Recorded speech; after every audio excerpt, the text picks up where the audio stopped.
So in this video we are going to fit this amp rack in here and mount our amps, so our two M110s in the bottom, our 4-channel amp and our two crossovers. So anyway guys, that's how she looks. Alright, got the Milwaukee light there so we can actually see. So this is the amp rack in the position it's going to be. I've put some mounting brackets, L brackets, attached them to the feet, pre-drilled some holes in the top and the bottom where I'm going to actually mount the boards themselves. And now what I'm going to do, as you can see, where the wires are coming through, in this channel, in the back channel, is where I'll hide my excess cable. And then just the cable I need will run up to the amps and then up to the next amp. And that's going to be a nice way of concealing the extra cable. Starting the pre-wiring. Now what I've got to remember and keep in mind is that this is the temporary build, and cables I don't want to cut to length for this because amps might be mounted somewhere else at some point. So what I've done is, for example, I've got the cables long enough here. This is to go to the rear speakers and one of the crossovers, but as you can see I've still got actually about 1 meter bunched up, and that's the right side. I have the same deal for the left side.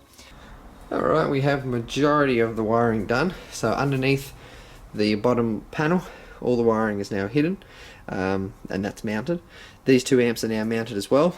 The RCA ends of the amps are complete. I haven't touched the gains because I already had tuned them. So all I got to do is this panel is not mounted. I just put it in here right now.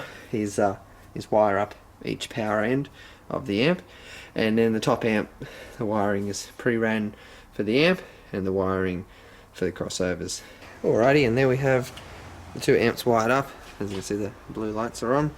Power cable each side. I might trim the cable. It is pretty long. I might just bundle it up and actually push it under the front of the ledge there. There's good and bad news here. Now the good news is that amp I've actually been looking for about 2 months, trying to buy one, and I'd actually given up, and I'd actually designed the amp rack around using a different amp, and then I actually stumbled across one cheap that's in, as you can see, really good condition, and I bought it. So it is physically going to fit on the rack, but the problem is that it doesn't actually, well, I mean it'll screw in, but it's going to overhang by about, I don't know, 15 millimeters, half an inch.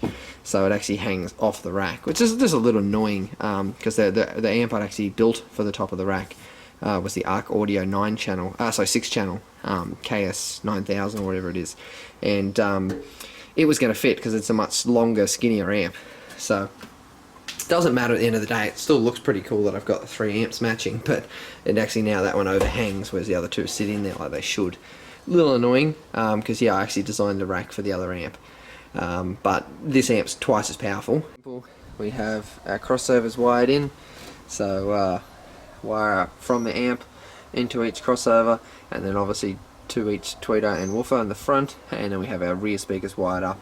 I've actually pulled the RCAs out right now for the fronts because there is no fronts in the car that these are running. Currently in the rear doors are the old Pioneers. Anyway guys, that is it for this video. More coming on the build. This is kind of the end of phase 1. If you look at this car as a build, phase 1 was like the head unit, this temporary box, and that temporary amp rack and floor. And we're going to start phase 2. Phase 2 is the stuff that's really going to be more permanent, which will be the doors, so front and rear door builds, and then we'll go to phase 3, which will be a whole new build for the whole back of it, but keeping the doors as they are.